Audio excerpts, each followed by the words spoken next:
Nyantaniako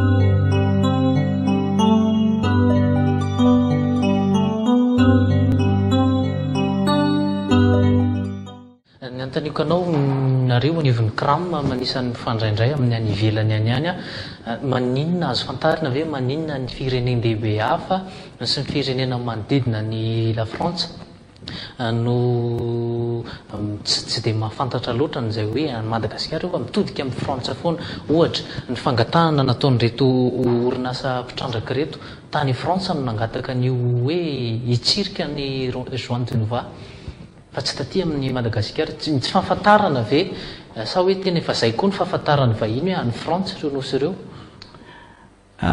Fijerina CRAM azy dia sary mihetsika eo hipotona fotsiny ireo tany ireo nosy malagasy ireo nanaovana ny fitoriana iny fahazadiny fa ny tena nanao ny fikaroana atao amin'ny faritra eo dia ny Anadarko Petroleum Corporation Neni avy any Italia.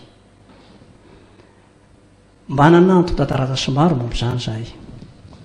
Tao anatin'ny herintaona ny dingana nataon'ny CRAM dia nifandray tamin'ny malagasy tany ivelan'ny nosy zany miady ny Ulysses Parsio Antonany Marco dia ny Madagascar Résistance sy ny collectif pour Madagascar à la Réunion.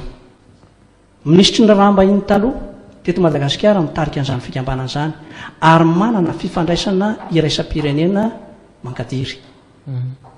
Ny ezaka izay tao anatin'ny herintaona nametraka n'ilay antsoina hoe lobby-in international. Nifandray tamin'ny firenendehibe rehetra nanazavana io. Masaka ny nandro amin'izao fotoana izao manomboka misy vokany izany lobby-in international izany ary tsy ela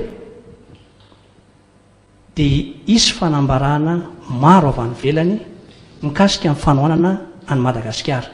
Ndrisy efa nanao ny azy? Ho avy manaraka. Ireo manaraka ireo ny tenenanay hoe itsika naterakira indray ve no ilaza fa tsy mahay. Andriamato Olojaona Rabona, ny fahitanao an'ilay fanambarana nataon'ny firenena mikambana midika inona marina ny résolution iny résolution tamin'ny 2017 ny amin'ny hoe sao dia babaiko ny Nations Unies mihitsy le hoe anatin'ny anina diplomatie somary amina diplomatie moa mila zany azy amin'ny hoe tokony hifanantona ny malagasy sy ny frantsay fa le hoe tsika tany mahanitra mihitsy ve no antony mahatonga an'le frantsay Nations Unies somary tsy dia mihetsika intsony taoriana ny famoahana ny résolution iny. Ny zavatra fanambarana ohatran'ireny ary hita anatin'ireny io tamin'izany vanandro zany ny ataontsika hoe ny lobby-in malagasy nentina mba anatongavana tamin'ireny résolution reny. Midika inona dia zavaiko eto satria amin'ny maha-résolution azy dia tsy didi-pitsarana ny résolution ny fikambanam-be resam-pirenena zany hoe midika izay hoe tokony mifanaraka ny fanjakana malagasy sy ny frantsay. Zany hoe mbola tsy didy le izy dia ao anatin'izay dia miakatra ny fifanarana mba hoentina makaty amin'ny mpromaritry ny fikambanam-be iraisam-pirenena. Hatramin'izay zany dia ohatrany tsy nisy fitohizana le fifanarahana tamin'ireo mpitondra mifandimby. Eto dia somary anazava-kely amin'izay lafin'izay ny fomba fahitany zareo frantsay ny eto Madagasikara.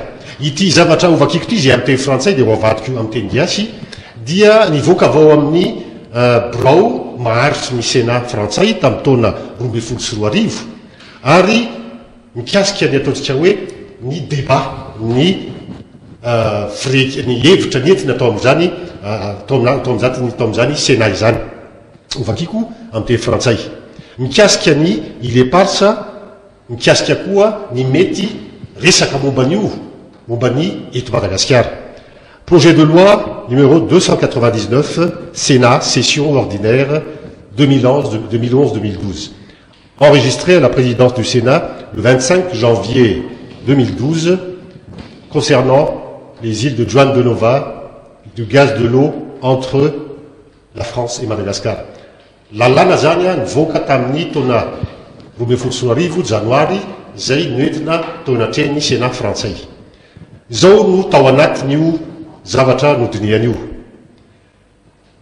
On a besoin d'un accord identique avec Madagascar sur les îles éparses. Entre parenthèses, entendez, on risque qu'un différend se réveille de manière cruciale sur la souveraineté à propos des éparses.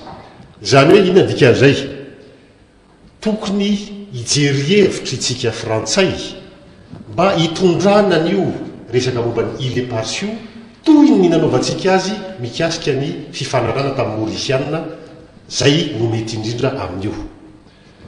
Satria on court le risque de se retrouver devant une juridiction internationale qui peut prendre une décision en notre défaveur. Raha tsy atao an'izay ozy izy dia raha mitoro ny malagasy dia mety ho resitsika. On a conclu un accord avec Maurice, facile à obtenir, au regard de la faiblesse des enjeux économiques. Un accord avec Madagascar sera plus délicat à établir si les enjeux économiques et les conflits d'intérêts s'avèrent suffisamment importants pour éveiller l'agressivité des négociateurs malgaches. Mazava ho azy zany fa raha ohatra ka momba ny Madagascar mety ho sarotrarotra kokoa satria ny amin'ny Madagascar dia mazefatra kokoa ny vesatry ny tombotsoa raha teo-karena momban'io îles éparses io.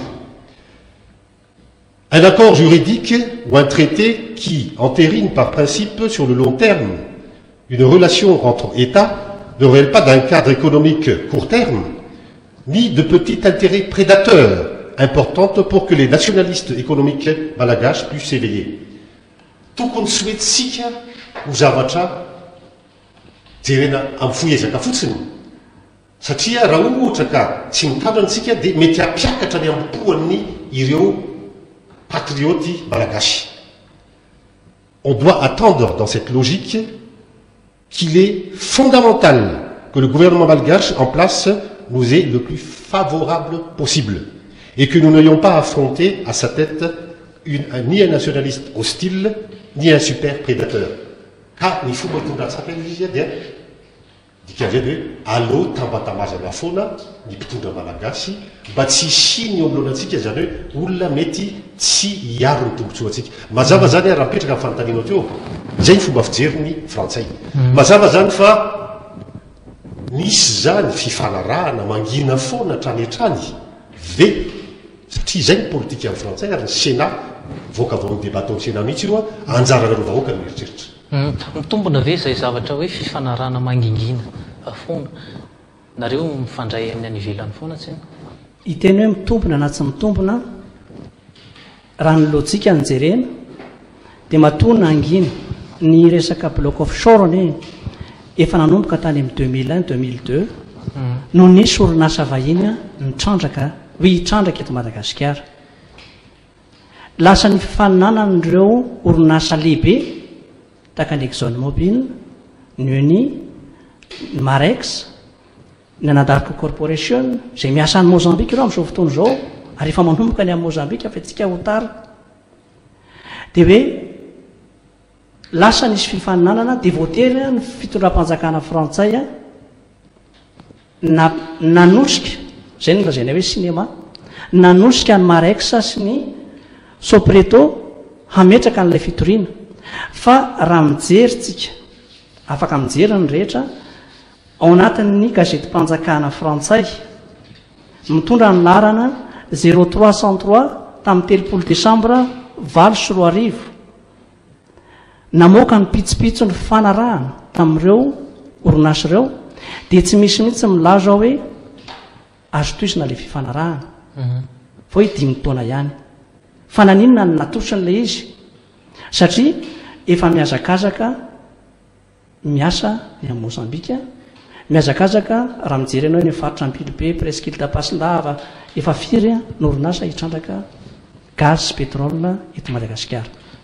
Hiditra amin'ilay resaka fitakiana amin'izay isika irenako kely aloha ilay momba an'ilay hoe fifanarahana tamin'ny résolution navoakan'ny Nations Unies zany andriamatoa Raboana Oljaona niresaka ianao teny amin'ny hoe tokony fanantona fa adihevitra koa ny amin'izao hoe iza ny anantona ary frantsay sa ny malagasy no any premier pas isika. Ny zavatra ohatran'izao a dia raha jerentsika rehefa tonga ny ambassadeur frantsay teto Madagasikara tany amin'ny lampantanana dia efa mampiseho izy zany hoe efa nazy io dikan'izay karazana efa nanatony izy anjarantsika zany araka ny tenin'ny andriamatoa Joël Larsson teo hoe tokony ampanatsony ny assemblée nationale ny ambassadeur frantsay mba hilaza mazava hoe inona no tena fanarana ao anatin'ireny satria raha arjereny ohatran'izao ane tsy any amin'ny fifanarana tsony no resaka amin'izao fotoana izao satria efa raha voalasantsika teo efa tapahan'ny frantsay mihitsy zay fifanarana zay satria efa bodony ny toerana tsy te hifanaraka tsony izy raha fahitana azy fa nidika kosa zay hoe zay dia alefanay hoe tsy misy afa-tsy ny fametrahana fitoriana no azahoany Madagasikara ny rariny maninona zay satria izay no ahafahantsika miala amin'ny mety ohatrany hoe sanatry ny vava kolokolo avoleta izay no ahafahan'ny Madagasikara manaraka pabe maso ny fizotra ny iorara io satria mazava izy rehefa ny fitoriana izay koa no ahafahana tsy miandrela ohatran'ny nahazo andreo Mauriciana momba n'ilay atao hoe Nostromo izay miandry amam-polo taonany maro.